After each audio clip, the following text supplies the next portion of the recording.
Hello friends की खबर मैं आयुष आपनालोके चाই আছে MLD क्रिएशन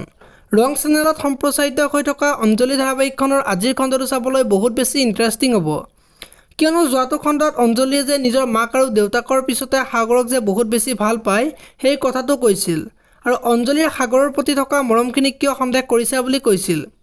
আৰু সেই কথাখিনি মৌচুমীয়ে শুনি আছিল আৰু তাৰ পৰা আঁতৰি গৈ মৌচুমীয়ে কথাবিলাক ভাবি কান্দি থকা দেখিবলৈ পাইছিল ইফালে আকৌ সুৰজিত সাগৰহঁতৰ ঘৰলৈ আহিছিল আৰু দেউতাকহঁতে যে অঞ্জলিৰ লগত ৰাহি জোৰা নিমিলা কাৰণে যে অশান্তি হৈ আছে আৰু অঞ্জলিক যে বিয়া পাতিব নিদিয়া সেই কথাটো কৈছিল আৰু তেতিয়া সাগৰে সুৰজিতক দুটা পথ থকা বুলি কৈছিল এটা হৈছে সুৰজিতক মাক আৰু দেউতাকৰ লগত থাকিব দিছিল আৰু আনটো হৈছে অঞ্জলিক লগত লৈ বেলেগ ঠাইত ঘৰ পাতিবলৈ কোৱা দেখিবলৈ পাইছিল আৰু সুৰজিতে আজিৰ খণ্ডটোত আকৌ দেউতাকৰ ওচৰলৈ গৈ অঞ্জলিক গ্ৰহণ কৰিবনে সোধা দেখিবলৈ পাব তেতিয়া দেউতাকে নকৰো বুলি ক'ব আৰু আজিৰ খণ্ডটোত সুৰজিতে অঞ্জলিক মন্দিৰত নি সেন্দুৰ দিয়া দেখিবলৈ পাব এতিয়া বাৰু সুৰজিত আৰু অঞ্জলিক মাক আৰু দেউতাকে গ্ৰহণ কৰিবনে দেখিবলৈ পাব আজিৰ খণ্ডটোত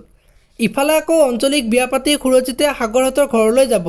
আৰু সুৰজিতে এতিয়া কি কৰিব ক'ত থাকিব তাৰ বিষয়ে সোধা দেখিবলৈ পাব আপোনালোকে অঞ্জলি ধাৰাবাহিকখন চাই কেনেকুৱা পায় কমেন্ট কৰি জনাব যদি আপোনালোকে এতিয়ালৈকে ভিডিঅটো লাইক কৰা নাই লাইক এটা কৰি দিব আৰু যদি চেনেলটো প্ৰথমবাৰৰ বাবে চাই আছে তেনেহলে চেনেলটো সাবস্ক্ৰাইব কৰি বেল আইকনটো প্ৰেছ কৰি দিব ধন্যবাদ।